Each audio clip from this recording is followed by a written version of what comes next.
You know, they say one man's trash is another man's treasure. That's going to be the spirit of today's project, where we take some pieces of some flat pack furniture that were destined for the dumpster and we'll try to make something useful out of it. I'm Jeff, and you're watching Home Built Workshop.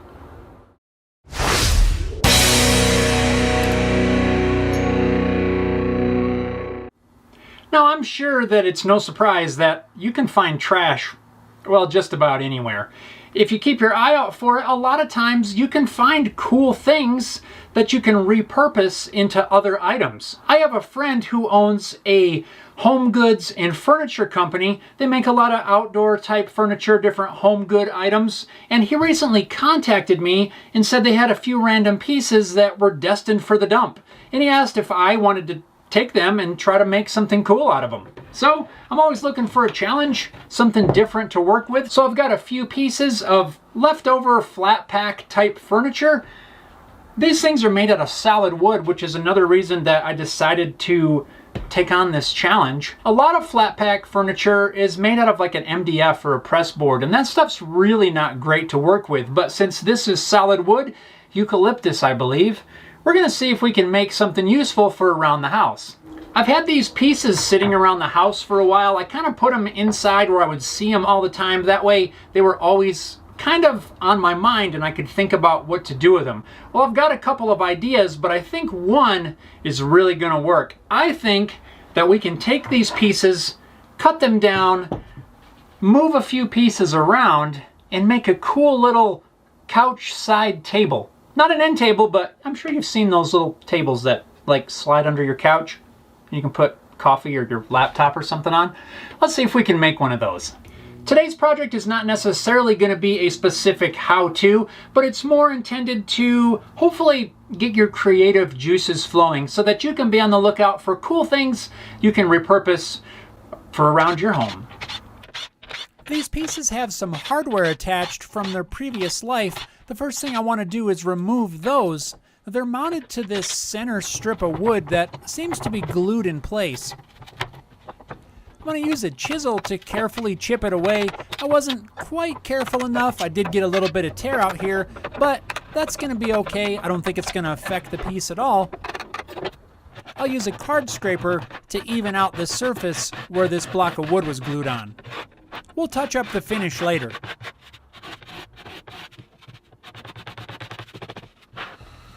Now it's time to make a few measurements where I need to cut these pieces apart. I'm going to cut the top and the bottom pieces about 17 inches long, and the height's going to be about 24 inches. To cut these down, I wasn't fully comfortable running the narrow edge along the fence on my table saw, so I decided to just use a handsaw and cut these by hand.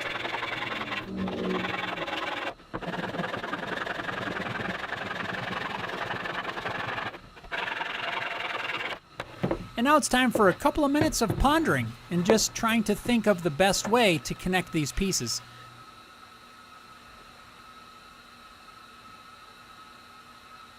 Now that I have the three basic pieces cut, I guess we could sort of just crudely screw these together, but I want these joints to be a little bit neater, especially this one here, which will be the top. This will be the working surface, the top where you place your coffee or whatever it is you're putting on there. You can see here on the end that the way this is made, it doesn't really fit all that neat. So I want to trim some of this material off so that it fits down on there a little bit more flush, just so it looks a little bit neater.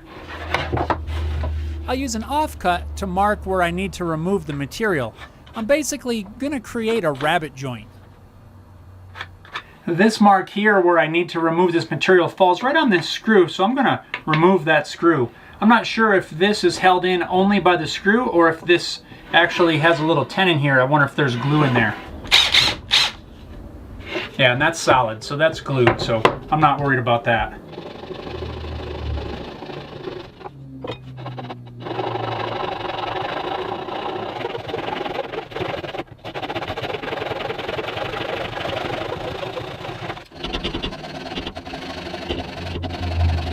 It looks like there's a little brad nail right here, so I'm trying to at least get a cut all the way around the outside edge, and then I can just chip that out of there with a chisel.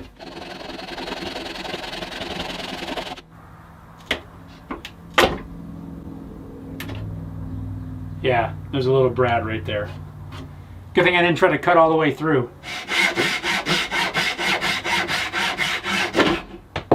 Ha!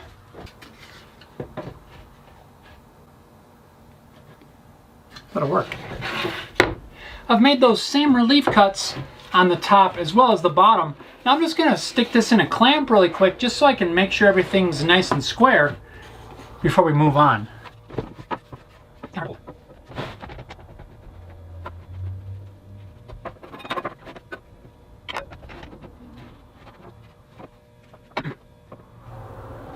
That's surprisingly pretty close. I've got the basic shape ready to go, but really there's no good way to connect these. I could run some screws or some dowels down from the ends, but there's not really much support as far as keeping the ends parallel. So I need to make a couple of little runners or side supports that'll go in here. I think I can cut those off of this other piece. This other section has some wider boards here that I believe I could just rip this down on the table saw to get a strip that we can use as an inside support here. I used the bandsaw to remove some of the material down at the end, which had some weird cuts, and I knew I wasn't going to be using this piece anyway. Now using the table saw, I'm going to rip down a strip that's 2.5 inches wide.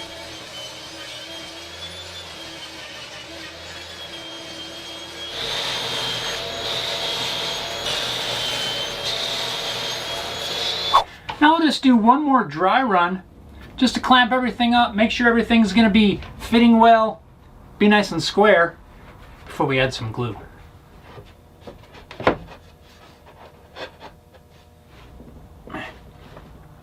That's going to be pretty solid actually.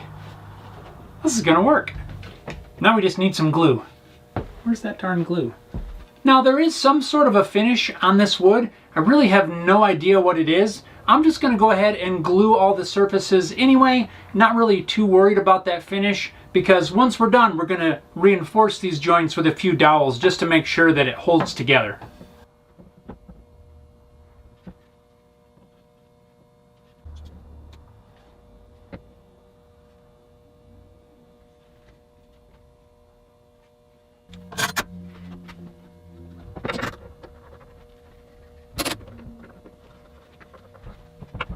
Once it's all clamped up, I'll just use a rag and go around and clean up all the squeeze out, which was amazingly easy thanks to the already applied finish. Next up, I need to make sure that this thing doesn't come apart. Since I'm not confident that the wood glue is going to stick to the wood with the finish, I'm going to drill and install some solid hardwood dowels. I'm installing the dowels at every single glue joint. That way, if absolutely none of the wood glue holds, every joint is held together by the dowels.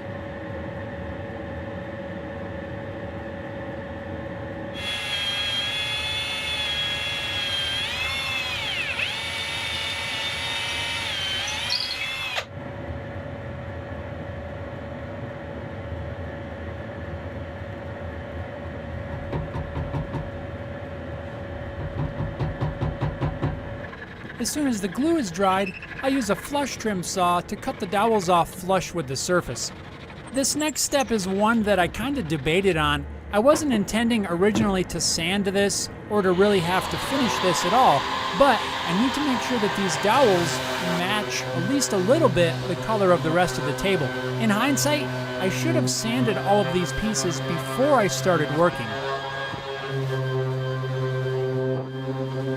Shake well before using it. For a touch-up finish, I decided to just use some brown Danish oil. It's not 100% perfect match, but it does give some color to the dowels. I ended up wiping a coat on the entire piece just to help things blend a little bit better. I'm not looking for this to be perfect, but I do want to try to blend in the color of the dowels a little bit better. You guys didn't remind me to wear gloves. I always forget that. I think that brown Danish oil looks pretty good. It's not an exact match, and there's a little bit of blotchiness where I sanded some of the original finish off. In hindsight, I probably would have just sanded the whole thing before I started working on it. Another benefit would have been that the glue probably would have had a better chance to stick Some of the glue where I initially glued it up, I could hear some of the joints kind of squeaking around, which tells me that they're probably coming loose, but that's the reason we have the dowels installed there. Since this did have the finish on there, that glue joint really is probably not all that strong. That's why I went with the dowels. Let's see how it works.